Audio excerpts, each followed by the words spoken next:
Guys, అందరికీ happy Krishnashtami. ఈరోజు నా కృష్ణాష్టమి అవుట్ఫిట్ ఎలా ఉందో కామెంట్ చేయండి. నెక్స్ట్ అయితే నేను అవుట్ సైడ్కి స్టార్ట్ అయిపోయాను. నాకేమైనా తినాలనిపించింది. ఇంకా పానీపూరి అయితే తినడానికి నేను అవుట్ సైడ్కి వచ్చేసాను.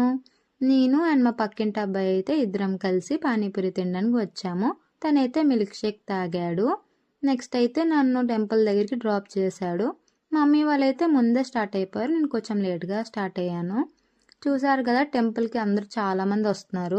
మనకైతే నైట్ ఇలా ఉంటుంది. కృష్ణ టెంపుల్ చాలా బాగుంటుంది లైటింగ్స్తో. నేను అందుకే నైట్ విజిట్ చేశాను. తమ్ముడు అయితే వాలంటీర్గా చేస్తున్నాడు ఇక్కడ.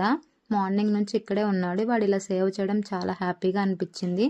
అందరినీ చాలా బాగా రిసీవ్ చేసుకుంటున్నాడు. మనం ఫైనల్లీ లోపలికి అయితే ఎంటర్ అయిపోయాం. చూసారు కదా ఎంత బాగా డెకరేట్ చేశారో టెంపుల్ని ఫ్లవర్స్తో. నాకు చాలా బాగా నచ్చింది.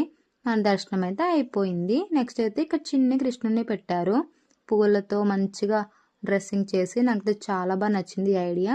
వచ్చే వాళ్ళందరూ చిన్న కృష్ణుని ఊపుతున్నారు ఉయ్యాలని. ఇక్కడికి ఎంతోమంది వచ్చారు విజయవాడ, మంగళగిరి నుంచి. హరే కృష్ణ గోకులక్షేత్రం వల్ల అన్నప్రసాదం కూడా పెట్టారు. చూసారు కదా, మన సాంబార్ రైస్, హల్వా అండ్ దద్దోజనం పెట్టారు. సూపర్గా ఉంది. నెక్స్ట్ అయితే చిన్న చిన్న మొక్కలు కూడా పంచుతున్నారు వచ్చిన వాళ్ళకి ఎన్ని కావాలంటే అన్ని. ఇంకా దర్శనానికి అందరూ వస్తూనే ఉన్నారు. ఈ బాబు చూసారా, క్యూట్గా ఉన్నాడు. కన్నయ్య చబలే రెడీ అయ్యాడు. చాలా బాగున్నాడు. వాడి ఫ్లూట్ కూడా ఎంత బాగా క్యూట్గా పట్టుకుంటున్నాడు. అండ్ మా ఫ్రెండ్ కూడా కనిపించింది, కూచిపూడి ఫ్రెండ్. మేము అందరం కలిసి ఐస్ క్రీమ్ అయితే తినేసాం. నెక్స్ట్ అయితే ఫైనల్లీ ఇంటికి రిటర్న్ అయిపోతున్నాం. దర్శనం చాలా బాగా జరిగింది. హరే కృష్ణ.